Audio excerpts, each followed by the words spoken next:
گواستنەوەی ڕاژەی مامۆستایانی خوێندنی کوردی لە کەرکووک بۆ سەر بەغداد ڕای جیاواز و ناکۆکی هێناوەتە ئاراوە. بە جۆرێکە و مامۆستایانی سەر بە پارتین فۆرمی گواستنەوە پڕناکەنەوە.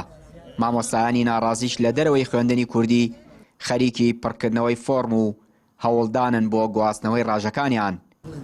بەڕێوەبەری خوێندنی کوردی بۆ پەیام ئاشکرای کرد وەزارەتی دارایی عێراق ڕێگرە لە گواستنەوەی ڕاژەی مامۆستایان و ئەم هەوڵانەی ئێستا دەدرێن بێئاکامن.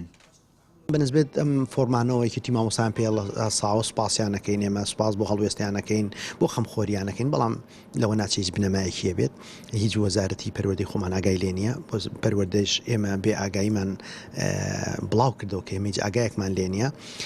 سەردانیشیان خۆیان ڕێکخراون بۆ هەر شوێنێکە ڕۆن حڕن ئازادن و لە بەغدادیشەوە هیچ شتێکی ڕسمیمان پێ نەگەیوە و ئەوانیش هیچ زانیاریکی فەرمیان نییە لەسەر ئەمە.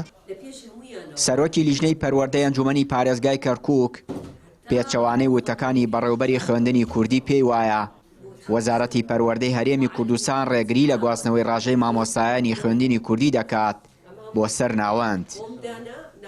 حکوومەتی عێراقی ڕێگر نییە، حکوومەتی هەرێمی کوردستان ڕێگرە. بە دلیلیشەوە من ئەڵێم حکوومەتی هەرێمی کوردستان ڕێگرە.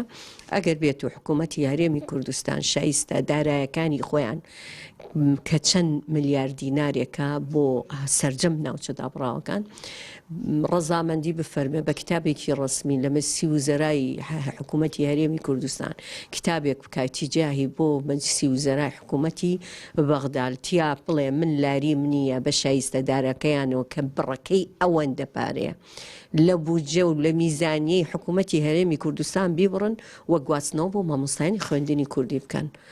با فەرموو ئەم مبادرەیە لەلایەن حکوومەتی هەرێمی کوردستانەوە بکرێ، با جۆمان لێبێ لە تەلەڤیزۆنەکان حکوومەتی بەغا بڵێ من قبوڵە بنیە. ئەو کاتە هەمومان پاڵپشتی حکوومەتی هەرێمی کوردستانەکەین. با گواستنەوەی ڕاژەی مامۆستایانی خوێندنی کوردی ناوچەکانی دەرەوەی ئیدارەی هەرێم 17 ملیار لە موچەی هەرێم دەبڕێت و دەدرێت بە مامۆستایانی کەرکووک. بەڵام حکوومەتی هەرێم ئامادە نییە مامۆستایان بە پلە وەزیفەکانیان بگوازێتەوە بۆ سەر ناوەند تا موچە و شایستە دارایەکانیان لە کاتی خۆی داوەربگرن. چیانووری کەناڵی پەیام، کەرکووک.